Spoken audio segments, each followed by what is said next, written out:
আসসালামু আলাইকুম প্রিয় খামারি ভাই ও বন্ধুরা, আপনারা যে যেখান থেকে আমার এই ভিডিওটি দেখতে পারতেছেন, আমি সবাইকে জানাই আন্তরিক শুভেচ্ছা এবং অভিনন্দন। আজকে একটি ঘাসের জমিতে আসলাম এই পরন্ত বিকালবেলা আমি আপনাদেরকে দেখানোর জন্য। যে সকল ভাইরা নতুন করে খামার করতে যাচ্ছেন অথবা যারা গড়েছেন এখন এই ঘাসটা রোপণ করেন নাই, শুধু তাদের জন্যই এই ভিডিওটি। এই যে দেখেন এখানে ঘাসগুলা কত সুন্দর হচ্ছে। এই ঘাসটা একবার আপনি জমি চাষ করে রোপণ করবেন তাহলে কমপক্ষে 5 থেকে 6 বছর খাওয়াতে পারবেন। এই যে এখানে দেখতে পাচ্ছেন আবার আমি দাঁড়িয়ে আছি, আমার সমান কিন্তু ঘাসটা হয়ে গেছে। আসলে ভাই ঘাসটা এতটুকু না, ঘাসটা কিন্তু এখন গরু ছাগলকে খাওয়ানোর উপযুক্ত হয়েছে। তো এখানে কিন্তু বর্ষার সিজনে আপনার পানি থাকে, প্রায় অনেক দিন পর্যন্ত পানি থাকে। তো এ কারণে আমরা এখানে বেড তৈরি করেছি যাতে পানিটা ঘাসের গোড়ার একটু নিচে থাকে।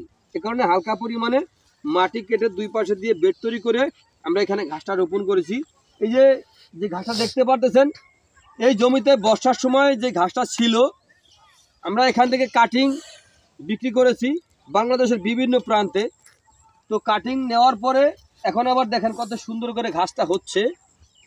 তো এর কারণ হচ্ছে, যদি এই জমিতে যদি জোয়ারের পানি উঠতেছে আবার যদি চলে যাচ্ছে, যদি ঘাসটা মারাই যেত তাহলে ভাই এই ঘাসটা কিন্তু থাকতোই না, এই ঘাসটা কিন্তু থাকতোই না। এখান থেকে আমরা কাটিং বর্ষার সিজনে কাটিং, এখান থেকে প্রচুর পরিমাণে কাটিং আমরা এখান থেকে কাটছি।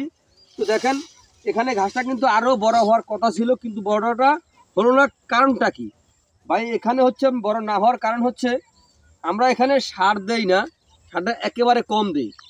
এর কারণ হচ্ছে আমরা কাটিং সংরক্ষণ করি, তো এই কারণে দেখা যায় সারটা দিলে আপনার দ্রুত গতিতে বড় হয়ে যাবে। তো এ কারণে সারটা কম দেই।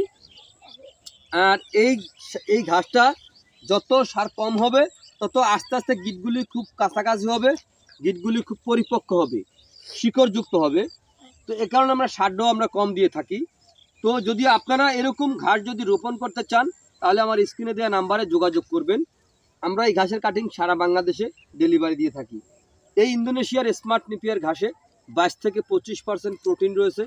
এ কারণে এই ঘাসটা খাওয়ালে দুগ্ধজাতীয় গাভীর দুধ বৃদ্ধি হয়ে থাকে অথবা ষাঁড় গরুর মাংস বৃদ্ধি হয়ে থাকে। তো আপনারা যে যেখান থেকে আমার এই ভিডিওটি দেখতে পারতেছেন, যদি আপনাদের কাছে আমার এই ভিডিওটি ভালো লেগে থাকে তাহলে আমার চ্যানেলটিকে সাবস্ক্রাইব করবেন, বেশি বেশি করে শেয়ার করবেন, যাতে নতুন খামারি ভাইরা দেখে এই ঘাসটি সংগ্রহ করতে পারে। তো আপনারা সকলে ভালো থাকবেন, সুস্থ থাকবেন। আল্লাহ হাফেজ।